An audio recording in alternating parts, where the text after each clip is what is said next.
वो दिन गुजर गए जब इंसान जमीन, समुद्र और हवा में ही युद्ध किया करता था। ये 20वीं सदी की बात है, यानी अतीत की बात है।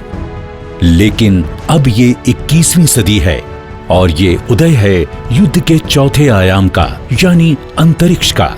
ये है हमारे समय की कहानी, मिशन शक्ति। भारत की पहली एंटी सैटेलाइट मिसाइल के सफल परीक्षण की।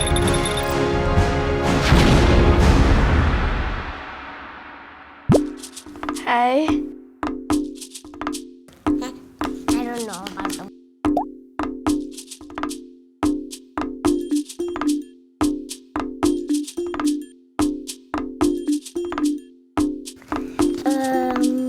ड्रोन कैमरे की मदद से किसी भी एरिया या बिल्डिंग को टारगेट किया जाता है और फिर टारगेट पर मिसाइल छोड़ा जाता है और दुश्मन पर हमले के लिए ये एकदम सही हथियार है। मिसाइल को एक मशीन की मदद से उसे पूरी ताकत के साथ छोड़ा जाता है और वो एक टारगेट की तरफ जाती है, टकराते हैं और फिर फट जाते हैं। Welcome back, and yes, we are on the big story about the massive accomplishment by India. The Prime Minister talked. भैया, क्या करने वाले हो साइंस प्रेजेंटेशन के लिए?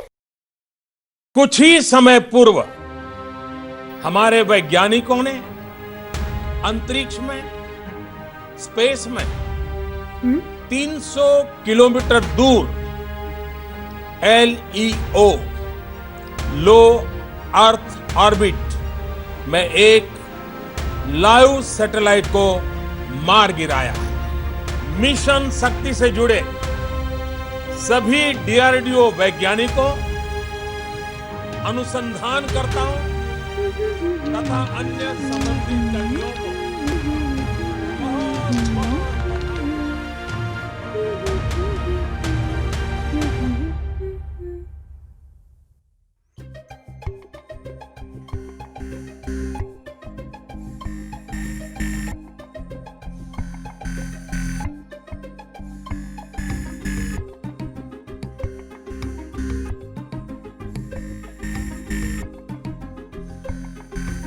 भैया, आपने फाइनली क्या डिसाइड किया साइंस प्रेजेंटेशन के लिए?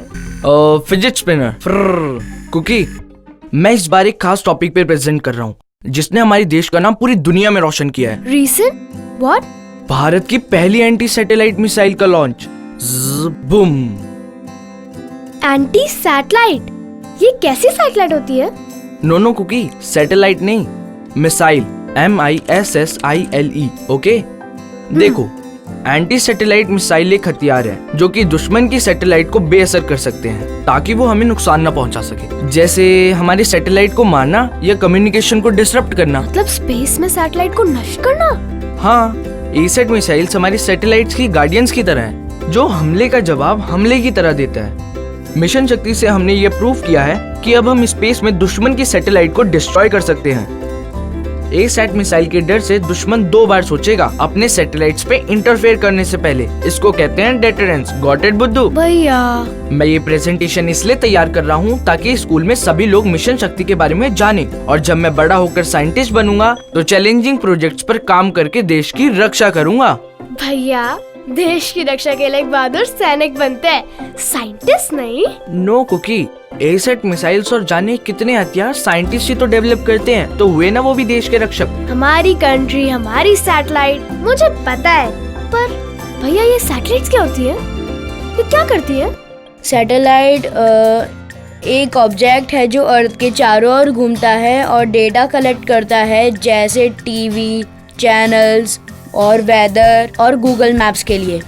मानव निर्मित सैटेलाइट में computer, solar panels, high definition camera और सेंसर्स लगे होते हैं, जिससे हमें जानकारी प्राप्त होती है मौसम, समुद्र, जमीन और बर्फ के बारे में।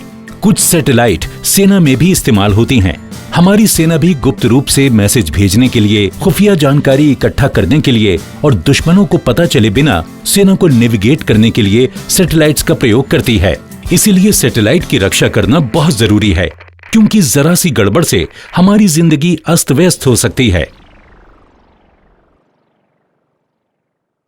ओहो, अब समझी। अगर सैटेलाइट सुरक्षित नहीं है तो आप अपने लाइव क्रिकेट मैचेस भी नहीं देख पाओगे। डोंट वरी कुकी, इसीलिए तो हमारे पास एक्सपर्ट्स हैं, DRDO के ग्रेट साइंटिस्ट। मिशन शक्ति के बारे में और जानना चाहोगी? हाँ। मिनिस्ट्री ऑफ डिफेंस यानी रक्षा मंत्रालय ने हमारी सुरक्षा सेनाओं के लिए अत्याधुनिक हथियार देश में ही विकसित करने के उद्देश्य से DRDO का गठन किया है। Defence research and development organisation हमारी आर्म्ड फोर्स के लिए अत्याधुनिक हथियार तथा टेक्नोलॉजी विकसित करती है ताकि हमारी सेना दुश्मन की सेना से हमेशा एक कदम आगे रहे। DRDO हथियारों के लिए टेक्नोलॉजी डेवलप करता है, हमें सिखाता है कि इन हथियारों को कैसे चलाना है और कौन से हथियार इस्तेमाल करें ताकि दुश्मनों को हमेशा हरा सके। हम 2 किलोमीटर से लेकर 5000 किलोमीटर तक की मिसाइलें बनाने में शामिल रहे हैं। जमीन से हवा में विमानों को मार गिराने वाली मिसाइल, एंटी टैंक मिसाइल्स, हवा से हवा में मारक मिसाइल्स, परमाणु बम डिलीवरी वाली लंबी रेंज बैलिस्टिक मिसाइल आज सेना के पास मौजूद हैं और सब DRDO ने ही डेवलप की हैं। लेकिन आधुनिक युद्ध सिर्फ जमीन, हवा और पानी पर ही नहीं, अंतरिक्ष में भी लड़ा जाता है। स्पेस में हमारी धरोहर की सुरक्षा करना जरूरी ही नहीं, अनिवार्य भी है। राष्ट्र की सुरक्षा के मामले में स्पेस डिफेंस सबसे महत्वपूर्ण रूप लेता जा रहा है। अंतरिक्ष किसी भी देश की रक्षा का महत्वपूर्ण तत्व बन गया है। आज अंतरिक्ष युद्ध का चौथा आयाम है। साल 2015 में हमारे विजनरी प्रधानमंत्री श्री नरेंद्र मोदी ने रक्षा वैज्ञानिकों को फ्यूचरिस्टिक टेक्नोलॉजी पर काम करने के लिए प्रोत्साहित किया था। मिशन शक्ति की शुरुआत वहीं से हुई है। प्रधानमंत्री ने सिर्फ इस बात पर जोर दिया कि टेक्नोलॉजी कोई भी हो, भारत में ही विकसित की जानी चाहिए। 100% इंडियन, हमें किसी और देश पर निर्भर होने की जरूरत ना पड़े। DRDO के सर्वश्रेष्ठ साइंटिस्ट और टेक्नीशियनों ने इस प्रोजेक्ट पर दिन और रात काम किया और सिर्फ 2 साल के अंदर भारत की पहली एंटी सैटेलाइट मिसाइल डेवलप कर दी।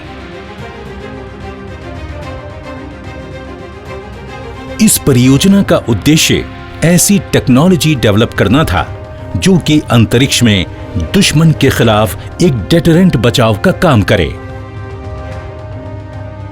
हमारा ऑब्जेक्टिव था एक टेक्नोलॉजी विकसित करना जिससे कि हम उन सैटेलाइट्स को इंटरसेप्ट कर सके जो हमारे आसपास गड़बड़ी फैलाने की कोशिश कर रहा है। लेकिन A-SAT मिसाइल की ये उपलब्धि इतनी आसानी से नहीं मिली।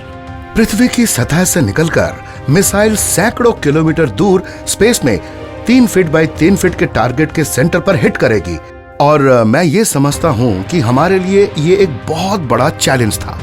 एंटी सैटेलाइट टेस्ट एक बहुत ही महत्वपूर्ण मिशन है। उपग्रह को सही ढंग से पार किया जा सकता है और मिसाइल को तुरंत सही पर लॉन्च किया जाना है। इस मिसाइल को उस उपग्रह पर जाकर हमला करना था जो लगभग 300 किलोमीटर की ऊंचाई पर है और लगभग 7.8 किलोमीटर प्रति सेकंड की गति से यात्रा कर रहा है और मिसाइल 3 किलोमीटर प्रति सेकंड से अधिक वेग के साथ यात्रा कर रही है। मतलब दोनों वस्तुओं के बीच का सापेक्ष वेग लगभग 11 किलोमीटर प्रति सेकंड है। अब मिसाइल को कुछ सेंटीमीटर की उच्च सटीकता के साथ जाना और मारना है। इस मिशन में यही हासिल किया गया है। DRDO ने इस काम को अंजाम दिया और भारत के लिए एक महान उपलब्धि हासिल की। DRDO प्रशंसा का सच्चा हकदार है। 13 मीटर ऊंची A-SAT मिसाइल एक 3 भागों वाली इंटरसेप्टर मिसाइल है जो 3 चरणों में टारगेट तक पहुंचती है।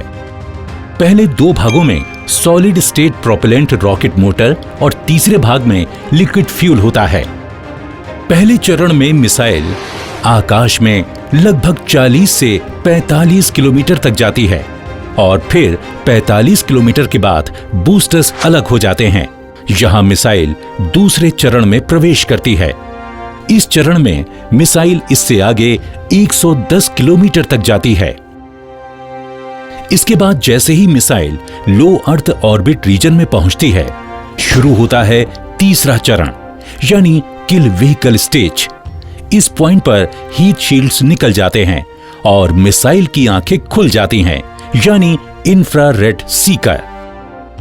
इंफ्रारेड सीकर टारगेट की इमेज लेकर उसको लॉक कर देता है ये लगातार टारगेट को ट्रैक करता है और उसके अनुसार ही मिसाइल की दिशा तय करता है। ये प्रणाली ये सुनिश्चित करती है कि मिसाइल टारगेट पर सटीकता से हिट करे। मिशन शक्ति के काम करने का असली तरीका यही है, व्हीकल को अच्छी तरीके से गाइड करना।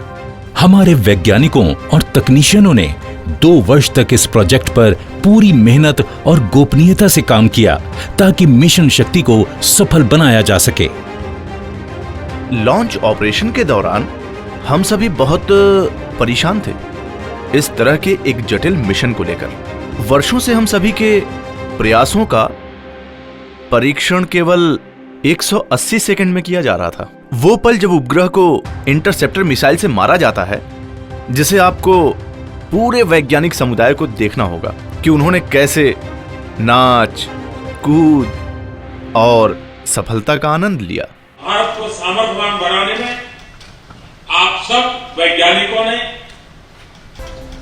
टेक्नीशियंस ने, आईटीआर, डीआरडीओ टीम ने जिस लगन के साथ इस सपने को पूरा किया, मैं बहुत बहुत बधाई देता हूं आपको। आप लोगों ने दुनिया को यह संदेश दे दिया है अपनी सफलता के माध्यम से कि हम भी कुछ कम नहीं है। वाह भैया, क्या मैं भी एक साइंटिस्ट बन सकती हूँ? मगर कैसे? बेशक तुम भी साइंटिस्ट बन सकती हो। साइंटिस्ट के मन में एक बच्चे जैसी जिज्ञासा होती है जो उसे एक्सपेरिमेंट करने के लिए कहती है, नई चीजें खोजने के लिए कहती है। उसका एक विजन होता है, वो ये सोचता है कि दुनिया में सब कुछ पॉसिबल है। मुझे लगता है कि हम सबको भी यही कोशिश करनी चाहिए, अंदर के बच्चे को जिंदा रखने की। इससे हमें नए आइडियाज भी आएंगे और हम हमेशा कुछ बेहतरीन कर पाएंगे। बच्चों, एक राष्ट्र के तौर पर हमारी बहुत सी उपलब्धियां हैं। हमने कई अत्याधुनिक मिसाइलें बनाई हैं, फाइटर एयरक्राफ्ट्स बनाए, मेन बैटल टैंक बनाए। हमने बहुत सारे इलेक्ट्रॉनिक वारफेयर सिस्टम्स बनाए, under water systems, radar systems और बैलिस्टिक मिसाइल सिस्टम विकसित किए हैं। आज पूरी दुनिया ने हमें एंटी सैटेलाइट मिशन के सफल परीक्षण से पहचान लिया है। लेकिन दोस्तों, हमें और भी बहुत कुछ हासिल करना है। बहुत सी चीजें हमें करने की जरूरत है। एक देश समृद्ध हो सकता है केवल तकनीक से। आप सब इनोवेटिवली सोचें, रचनात्मक आइडियाज को जन्म दें, रचनात्मक सोचें, अपने आप को अप टू डेट रखें, active, alive, up to date. यही एक रास्ता है जिससे एक देश खुशहाल और मजबूत होता है। ये सब हमारे हाथ में है। आइए हम सब मिलकर इस देश को मजबूत और समृद्ध बनाएं अपने आइडियाज से। जय हिंद। சில சேட்டலைட்ஸ் எர்த்தின் ஆர்பிட்ல റിവോൾവ് ആവും. അപ്പോൾ വേറെ കൺട്രീസ് നമ്മളുടെ കൺട്രിയുടെ പുറത്ത് സ്പൈ ചെയ്യുമ്പോൾ ആൻറ്റി സैटेलाइट मिसाइल നമ്മൾ लॉन्च ചെയ്ത് അതിനെ നശിപ്പിക്കും. थोड़े सैटेलाइट्स हैं जो अर्थ के अराउंड रिवॉल्व करते हैं, तो वो थोड़े सैटेलाइट्स स्पाइंग के लिए भी यूज़ होते हैं। तो साइंटिस्ट अवॉइड करने के लिए थोड़े एंटी सैटेलाइट मिसाइल्स प्लान किया है। நம்ம கண்ட்ரி சேட்டலைட்ஸை காப்பாற்றுறதுக்காக நம்ம மிசைல் ஒன்று உருவாக்கியிருக்கோம். அது வந்து மற்ற நாடுலேருந்து வர சேட்டலைட்ஸை காப்பாற்றணும். అది మన సైంటిస్ట్ స్పేస్లో పంపించారు. అది పంపించడం వల్ల మనల్ని ఆ ఎసెట్ మిసైల్ శాటిలైట్స్ నుంచి రక్షిస్తుంది. আমি ডিআরডিও সাইন্টিস্টের প্রতি অনেক গর্ব. Yelmabuz scientist कैसे कोरमत ASAT missile Yelmabuz में go very proud feel.